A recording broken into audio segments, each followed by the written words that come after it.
నమస్తే అండి. వీడియోలోకి వస్తే చూడండి, మేము బెండ తోట పెట్టినాం కదండి. ఫస్ట్ టైం మేము హార్వెస్టింగ్ చేస్తున్నాం చూడండి. ఇప్పుడు బెండకాయలు మేము హార్వెస్టింగ్ చేస్తున్నాం చూడండి. చాలా బాగా వచ్చినాయండి. ఫస్ట్ కాప్ అయినా కొంచెము తక్కువ వచ్చినాయండి. ఇవి మనం కోసుకోకపోతే మళ్ళీ తొందరగా ముదిరిపోతాయి. అందుకోసమే ఇవి ఒకరోజు తర్వాత ఒకరోజు మనము బెండకాయలు ఖచ్చితంగా మనం హార్వెస్ట్ చేసుకుంటేనే మనకు తినడానికి లేత వస్తాయండి. చూడండి, ఇప్పుడు వర్షాకాలం అండి. గార్డెన్ అయితే చాలా బాగుంది. అన్ని చెట్లు మంచిగా వచ్చినాయండి. మేము ఇప్పటి నుండి ఇంకా హార్వెస్ట్ వీడియోలు పెడతామండి. మేము ఆర్గానిక్ ధర చేస్తున్నాము. మా చిన్న ప్రయత్నము మాకు ఫలించింది, సక్సెస్ అయిందండి.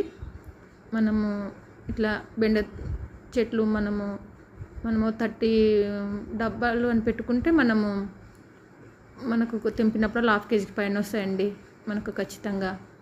చూడండి, మా ప్రయత్నము చాలా సక్సెస్ అయిందండి. చూడండి, ఫస్ట్ టైం లేతగా ఉన్నాయండి బెండకాయలు. ఓకేనండి.